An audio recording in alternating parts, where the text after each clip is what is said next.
Hey, what's going on, guys? Welcome back to AriesEDC, and we are going to take a look at my new purchase, the Remette RTB-G.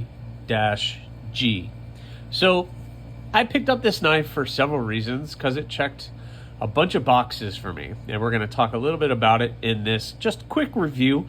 I'm not going to do a full review. This is just going to be my thoughts and feelings about this knife. But it's just going to be a quick thought. So I picked up this knife for a couple of reasons. Number one was the size. It's a small blade, and the blade length is under 3 inches. It comes in at about 2.8 inches blade length. And then also the budget on this thing is awesome at $57 on Remette's website. So those two things were the two big factors, and I haven't never owned a Remette knife or taken a look at a Remette. So this was an awesome opportunity for me to get a chance to get a knife in that checked at least those two boxes, and I really wanted to experience this knife. So let's talk a little bit about it. This is the G10 version. They do have a titanium version, or they had one. I don't know if they're still available or not. I know on the website that these, at the time I'm filming this, are available. And this thing, you guys are going to have to, I apologize. I had an accident at work and my throat is killing me. So anyway, I'm fine. So don't worry about that. So this thing is G10. And people are saying a lot of things about G10, but having worked with G10, when you contour G10 properly, like Remette has done here, when you get that nice rounded edge on it, like they have done, you get the layers of G10 showing through, which is exactly what's going on here. You see all these layers where it almost looks like wood grain, but it's actually the fiber layers of the G10, because G10 is basically just like a fiber layered plastic, like fiberglass. And it's an awesome material that stands up to a lot of stuff. It's easy to clean, it can take a licking and keep on ticking, and it is just amazing material. And at a budget, so that also helps too. You have the multiple deployment method on this blade. I like the look of the holes too. This is not a reversible pocket clip. It is somewhat deep carry, or it has the bent clip here with not too much of a rise for the pocket. I've been slipping this into the pocket and I haven't had any major issues with it whatsoever. So it's been very nice. Recessed screws, so it fits in the pocket very nicely, and you're only going to have about that much sticking out of your pocket. So that is also a very positive thing. It has these reliefs holes here, and basically the relief holes is for design, but it also is to remove weight, and that's based on the Remette website. But one thing about this one is this, and they're calling this the fruit fork or fruit toothpick or fruit pick. It is a titanium. I'm not going to call it a toothpick because, man, that thing is sharp. I wouldn't want that in my mouth. That is for sure. It has the nice milling on that. And I guess if you're at a party and you just wanted to have your own titanium fruit pick, I guess that would come in handy. It's a thing. I don't know why it's a thing, but it's a thing. What I do like is details like this. So that is a spring-loaded little, I guess you could call it detent, but it's a little thing just for this, and you can push it in, and you can see that it pushes in and it holds this in place, because on the other side of that it has that little section right there. Those two things line up when you slide it in, like I said in my unboxing, and it holds it into place, so it's not going to fall out. If you're throwing this around or anything else, it's not going to come out. It does take a little effort to actually get that out, which I appreciate, because you obviously don't want that being thrown around and getting poking somebody or anything else. I don't want anybody to get injured while playing with this knife. So let's go ahead and flick it open. You do have multiple engagements. You have the thumb studs, which are very nice, and you have the flipper tab, which is good. It has a little bit of milling, but it's not too aggressive that it hurts your finger when you're fidgeting with it, and you will want to fidget with this. I love the blade shape. The blade shape is amazing.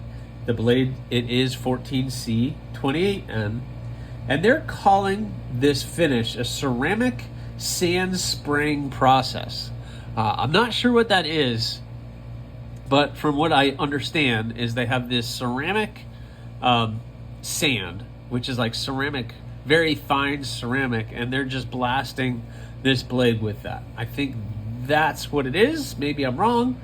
I'm not really sure. They're calling the grind a flat grind, but it almost feels a little hollow grindish to me. Very, very shallow, but they're calling it a flat, which is perfectly fine with me. And the blade type, they're calling that a drop point, but it is like a really, that really drops down to a point, which I really like, because when you're doing cuts with this and you're, let's say, opening a package, if that point was sticking out here, you would be much higher trying to do it. But this one, you're just like right here, bing, you get the tip right in there, and then you can slice it, and this thing cuts really, really well. Really like that shape. You got that nice belly, but then you have that very usable tip on this as well. The thumb studs are very nice. You got a little milling up here, but it's not too aggressive. So when you're reverse flicking this knife, it's very comfortable, if I can do it properly. And also with just using the thumb stud to regular flick it, it is very, very good. You do have a small amount of relief in here to get your thumb in here to do the lock bar, and yeah, slight bit of milling on that as well. So when you're unlocking the knife, it's coming right down. There's no double detent on that whatsoever. As soon as it's off, it's done. They put the detent ball so far forward in here that it really, really helps with that. And as soon as you get that, you're clear the detent ball already. So as soon as I push that in, I'm already clear of the detent ball. The detent ball is like right there. And then from that much forward, then it's just the closing of the blade. So really, really great. There is no milling on the liners. The only milling is two holes, one right here, one right here on the inside. You can see that. But the only milling is the actual speed holes, or the holes that were for weight relief. And you do have a nice 3.5 finger without using the front choil, and you can, but using that, you can get your hand on there. At least I can get a full 4-finger grip on that, and still being far enough away from the sharpening edge where I'm not feeling like I'm gonna cut myself. Nice jimping up here on the spine. It's not too aggressive. It's nice and soft, but still sharp enough to give you a nice grip when you really need it, when you're doing some heavy duty cutting. Overall, really, really good in the hand, and I really, really like the knife. The only thing I found a little bit weird, and you know, it's really not that big of a deal, is how thick it is.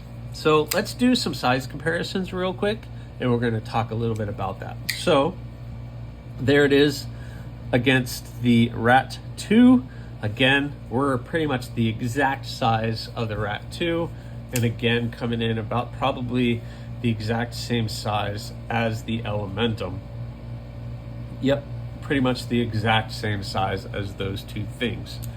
And then last but not least, I have the Spyderco Para 3, and obviously the Spyderco Para 3 a little bit longer in the handle, but the Remette has a little bit longer of a blade than the Spyderco 3. But what I really want you guys to see is the thickness of the handles.